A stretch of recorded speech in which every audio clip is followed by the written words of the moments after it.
not an easy field. It's not an easy thing to do, you know, to wake up one day and go, oh, I'm going to start my own business. And it's not easy to share it as well to the world, because you're sharing something that's part of you. One of the things that I love about the world of food is that just about anybody who's got some ambition, a bit of passion, a few ingredients, and a little bit of business nous can jump in and create and get their food to the people. And there are so many different ways to do that these days.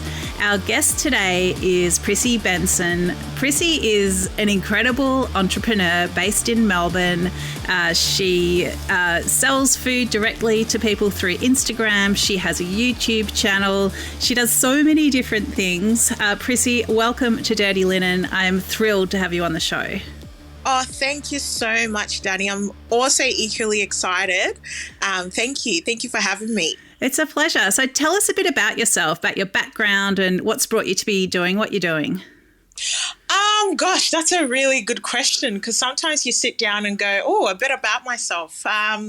Where to start, really? Well, I guess I am, as you mentioned, an entrepreneur, and I got to say, cooking was never part of the plan in life. And yeah, I am, I guess, gosh, where do I even begin? Okay, I'll start off by saying I first came to Australia very young. I am from Ghana, West Africa. And I first came around 8 or 9 years of age, roughly. So I've been through it all, been through schooling here, university here. And like I said, cooking it wasn't part of the journey. I am a social worker by profession, so it's very, very different to the hospitality world.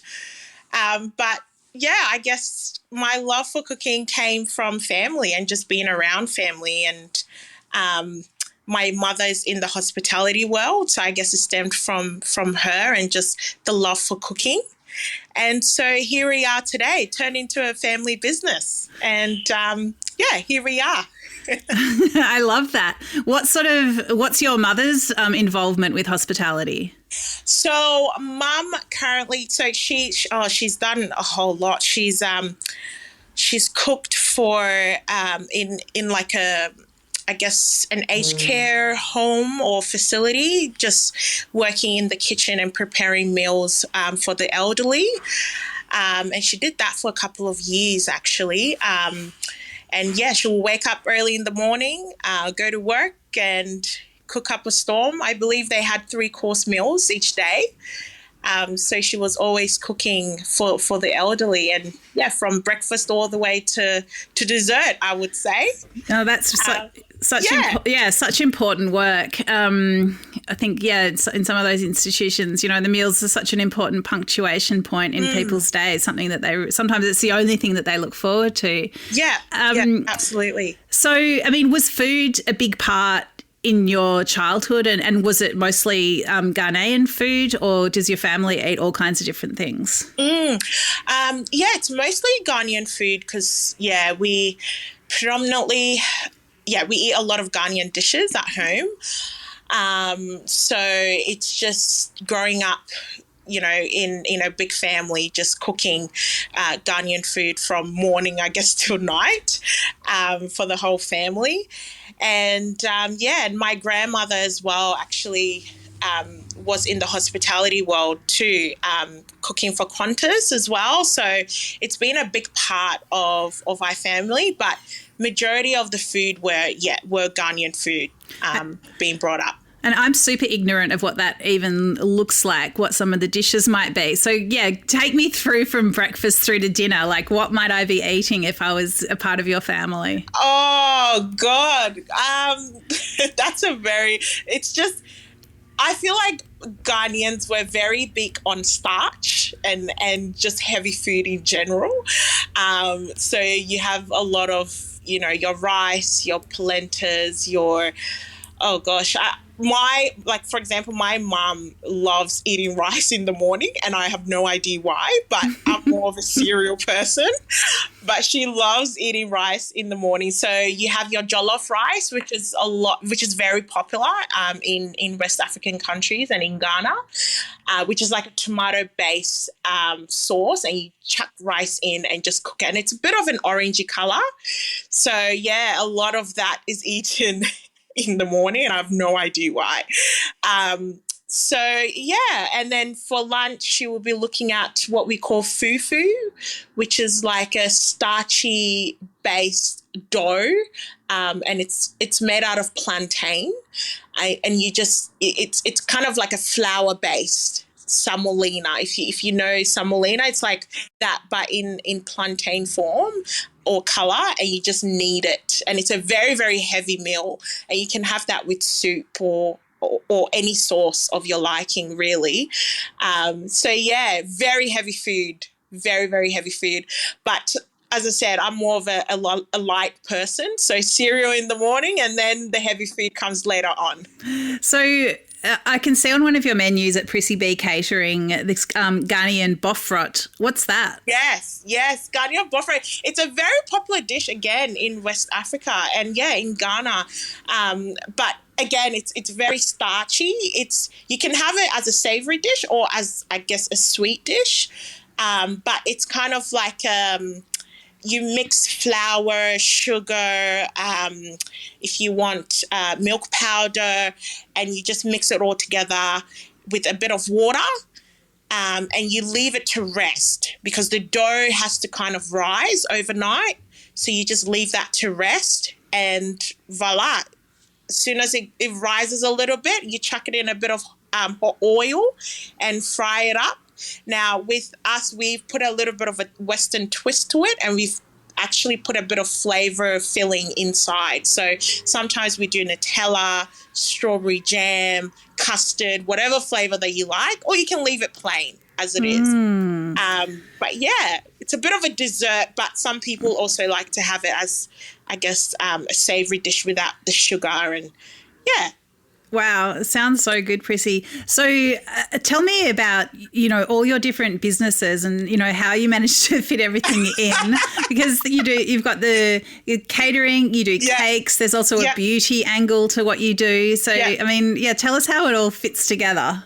You know what, Dani? I ask myself that question a million times. All the time. Sometimes I sit myself down and just self-reflect and go, how are you doing all this? Because as I mentioned earlier, I am actually a social worker by profession. So are you working full-time? And I do have a full-time job, yes. What? I do have a full-time job as a social worker. So everything that I guess you see on my pages are all like a side hustle that I have.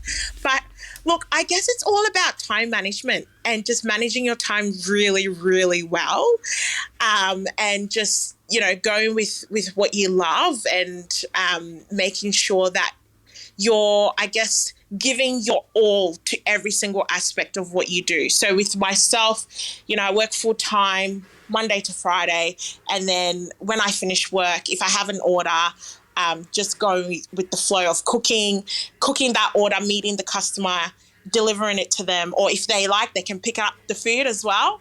And then the bits and pieces with the beauty, just doing that on the weekend.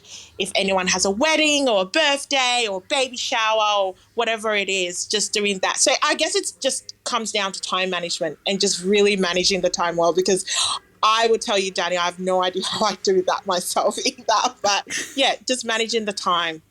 And is it mostly, are you selling your African food mostly to African people, or is it to the broader community? I receive a lot of customers from different parts of the world, per se. So majority of them, yes, are from Africa, but I've had a few people that have ordered that they come from Indonesia. I've had a few people that come from New Zealand. So I would say I've met a lot of people in the lines of this catering world. So, yeah, bits from everywhere, I would say. Yeah. And is that an important part of it to you? Because I'd say a lot of Australians are pretty ignorant of, African Australian culture and African food and all the different cuisines. I mean, do you feel like, is it important to you to, I guess, have that sort of outreach factor and for people to know more? Very important. I personally feel like diversity is an important thing of the world to say. So I personally have friends from all over the world, from people from New Zealand or Asian countries or Africa, I guess, different parts of Africa. So for me, as an African woman, having businesses that can show diversity and you can share that with different people is very important to me. And so when it comes to African food, I'm a big believer that trying African food and just enjoying it and going, this is different, but it's good different. I personally love tasting different dishes from everywhere, just trying different things because you just never know. And you can have your favorite dish that's not from your culture. It might be from another culture. I personally love Thai food. I just feel like diversity and just trying something different, it's just an important to your being, really. And it's really important to me personally. Yeah, I love that. And I have to say, when I think about ingredients that I love and I'm always excited to find, I reckon plantains is one of them because you don't see them around. I mean, I don't see them around as much as I would love to, but it sounds like they're a pretty important ingredient in West African food. Yes. I don't think you can have a dish from Ghana or from any other parts of West Africa that doesn't have fried plantain on the side.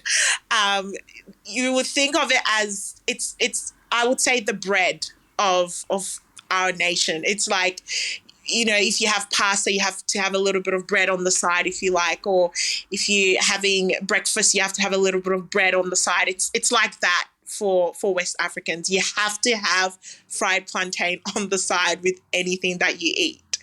And it's nice, it's crunchy, it's beautiful, it's sweet, and it adds a bit of balance. If you're eating, a salty dish, it adds a bit of that balance to it. I love it. Absolutely love it. Are there any other ingredients that, are really important and that you love to use? I am very big on Vegeta. I don't know if you know Vegeta. It's like a spice kind of seasoning. I'm very big on it, on Vegeta. A lot of chili, lots and lots of chili and spices. But Vegeta is my to-go-to whenever I'm cooking. I use it in every single dish that I cook. And I would also say a bit of Maggi. We use Maggi a lot in West African cooking.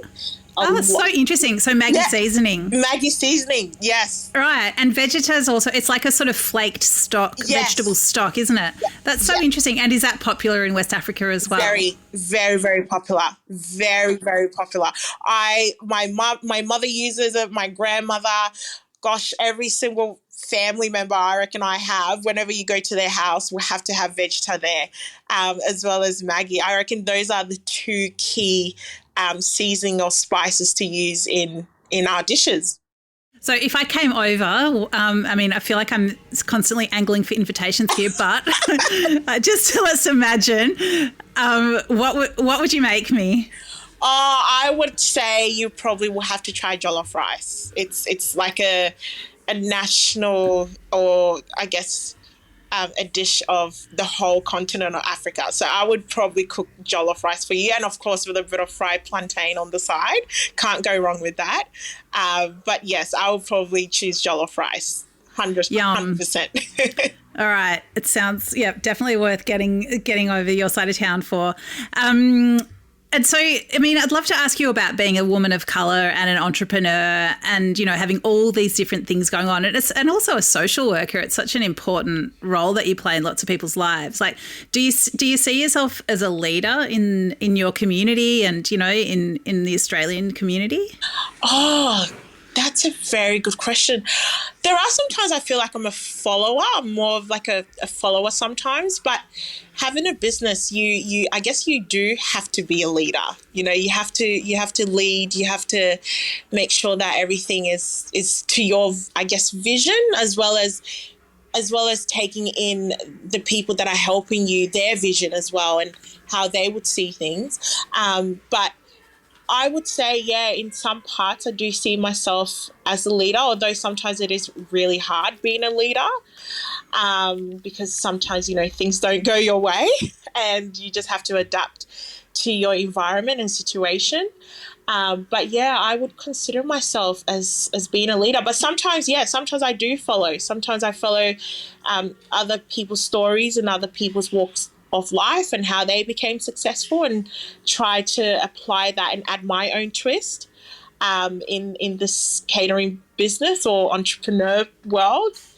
But yeah, I would definitely say I am. It's a bit of both, really. I feel like 50-50. Yeah, it's really interesting. I suppose, you know, when you always seem to be starting new things. So I suppose there's always going to be that I suppose a beginner mindset, as well as I guess you can put. Do you find that you can put the experience from that you've gained in one area into another area? Yeah, absolutely. You know, or I guess when you look at all the works that I do as an entrepreneur, it's a lot of customer based work and meeting new people. So absolutely, you know, you look at your catering, it's like, what can you apply when you're doing your catering, but you're also doing a cake shop online? You know, it's like very much the same, but one is dessert and one is, I guess, main course to say. So yeah, applying the different skills of both worlds, but making it as one. And it's sometimes it does get a lot, you know, because you're juggling so much, but setting that, you know, talking to yourself and saying it's okay, and having that, I guess talk with yourself that you're doing well and it's okay. You know, you're balancing everything together, but it's all coming together at the end of the day. So yeah, I hope that answers the question. Yeah, definitely. So with the cakes, like I've seen some of your cakes, like they're beautiful celebration cakes. They're really like beautifully decorated. I mean, what's the feeling like when, you know, they must take ages to put together. Like, what's the feeling like when you're making one of those? So a little bit of a fun fact, I guess, and my mum, if she listens to this, will just be on the floor laughing. But mum, so the cake side, mum kind of bakes that for me in a way. But I help her when I can, definitely. But because she's a baker as well, so she bakes all the sweets, the cupcakes and all the cakes and all the cookies and stuff like that. So I'll say, hey, Mum, we have a customer. Are you free? When are you free? And we kind of come together and we bake the cake and decorate it and whatnot. So she kind of, I say to her, okay, you are in charge of that. Amazing. And sometimes she says, no, but, you know, if I'm in charge of that, then what happens if you get a catering order? Then who's in charge of that? Because sometimes we kind of go, okay, you can do this or I'll do that. So it's kind of juggling the two together at once, which can be very, very difficult, I must say. But we get there in the end, you know, and yeah, she's, you know, she's a wonderful woman. She's a wonderful baker. But I have to give her the credit when it comes to the cake. Otherwise she's definitely gonna not be happy with me. So yeah, I have to definitely give her the credit. And every other dessert that I guess you see on my catering as well, she also helps with the baking of it. I mean, the puff puff, for example, she also bakes that, and adds all the different fillings and plays around with it and stuff like that. So yeah, a bit of a family business, I would say. I love that. Well, yeah, being able to delegate is so important when you've got all the things going on. So, Prissy, what's next for you? Like, what are your hopes and dreams? Oh, I would love to have a restaurant. That would be amazing. I mean, having an African restaurant in Australia would just be, I mean, there is a few out there as well, but just adding my own to the map would just be absolutely amazing. That's a dream. That's a dream that I'm currently working towards. And hopefully, who knows, Dani, hopefully I might invite you one day to my grand opening, So yeah, that's definitely on the works and a goal that I have. Yeah, amazing. Well, I mean, yeah, I definitely reckon if that's what you want to do, you're going to make it happen. But I mean, it's interesting because there are lots of East African restaurants in Melbourne, but I don't there's a lot of Ethiopian, some Eritrean, Somalian, but I don't know if I've been to a West African restaurant in Melbourne. Do you know of any? Oh, yeah, there's actually a few that are emerging, but majority of them are in Brunswick and also St Kilda. There's just a new one that opened in St Kilda called Aquaba. I would highly recommend you to try that. It is a Ghanaian restaurant, and yeah, they're doing really, really well as a freshly new opened restaurant. They're doing very well, so I would highly recommend you to try them. Awesome. Oh, my God. I've got your story and I've got restaurant tips. This is the best. There you go. What can you ask for? Prissy, is there anything else that you'd like to say? Oh, God. I would say if you're an entrepreneur, you're doing a great job. Honestly, because it's not easy. It's not an easy field. It's not an easy thing to do, to wake up one day and go, oh, I'm going to start my own business. And it's not easy to share it as well to the world because you're sharing something that's part of you. So I would say hats off to you and you're doing a great job. Love it. Very supportive and very inspiring. Prissy, it's been an absolute pleasure to have you on the show. I'm really grateful for your time when I know you've got it all happening. But thanks so much for sharing with us today on Dirty Linen. Thank you so much, Dani. It's been a pleasure. And thank you so much for this opportunity. It just means the world to me. Thank you. This is Dirty Linen, and I'm Dani Valent. We air the issues that the hospitality industry finds hard to talk about, hearing from different people with unique perspectives. We want to hear from you as well. If you have something that needs to be said about a topic, get in touch so we can include your perspective. Contact us at dirtyLinen@deepintheweeds.com.au or hit us up on Insta at Dirty Linen Podcast. We can't wait to hear from you.